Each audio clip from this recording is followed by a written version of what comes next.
Israel के हमलों के बाद ईरान लगातार इजरायली शहरों में मिसाइलों और ड्रोन से हमले कर रहा है।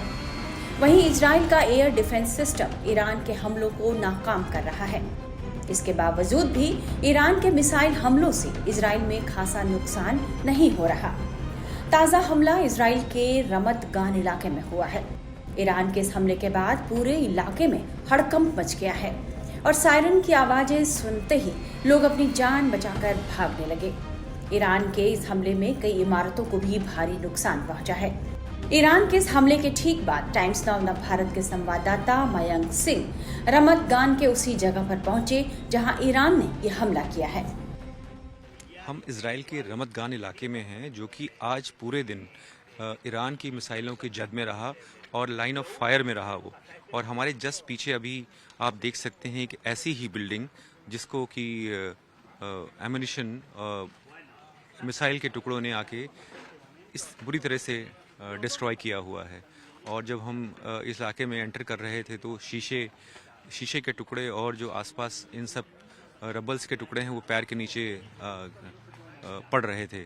जब हम अंदर गए तो हमने जो भी परिवार के लोग हैं उनको देखा और चेहरे पे साफ दुख झलक रहा था। लेकिन आज पूरे ही दिन जब जिस तरह से खबरें आती गई कि इजराइल ने ईरान के multiple top heads, top leaders को एलिमिनेट किया है, उसकी वजह से रिटेलिटी फायर आते रहे इस इलाके में। और उन फायर्स में कुछ ऐसे क्लस्टर बॉम्ब भी थे जिन्होंने अलग अलग इलाकों पर एक बहुत ही एक्सपैंडेड तरीके से डिस्ट्रक्शन को फैलाया हुआ है। और ये चीज़ें, घटनाएं थोड़ा बढ़ी हैं इस दौरान और एरिया ऑफ डिस्ट्रक्शन जो है इस इलाके में बढ़ा है। करीब 1 घंटे पहले मल्टीपल आवाज़ें आई और मल्टीपल मिसाइल्स को डिस्ट्रॉय किया गया, जिसकी वजह से ट्रेमर्स आए थे।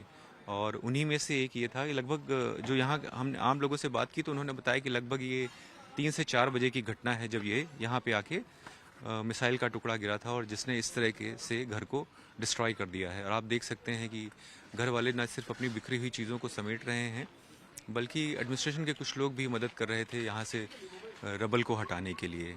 और माना यह जा रहा है कि ये जो रिटेलिटी फायर हैं, हो सकता है इनकी फ्रिक्वेंसी और बढ़ जाए। विजय सचिन रावत के साथ मयंक सिंह, रमत गान, टाइम्स नाउ भारत। जीरो हमने इन्वेंट किया, हमने बताया दुनिया को जहां योग है वहां रोग नहीं। सबसे पुरानी सभ्यता है हमारी। गुलामी से तो और देश भी लड़े भाई, पर आजादी के लिए अहिंसा का रास्ता बस हमारा था।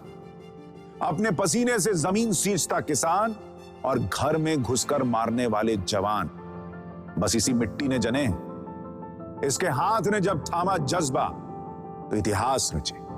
कदम बढ़ाए तो चांद का वो हिस्सा चूमा भाई जहां कोई कभी नहीं पहुंचा। आज पूरी दुनिया में शान से लहरा रहा है तिरंगा और इसके पीछे है गर्व से भरी अनगिनत कहानियां जो लिखी जा चुकी हैं और लिखी जा रही हैं, जिन्हें मैं सुनाऊंगा राष्ट्रगर्व रोज शाम 6:25 पर।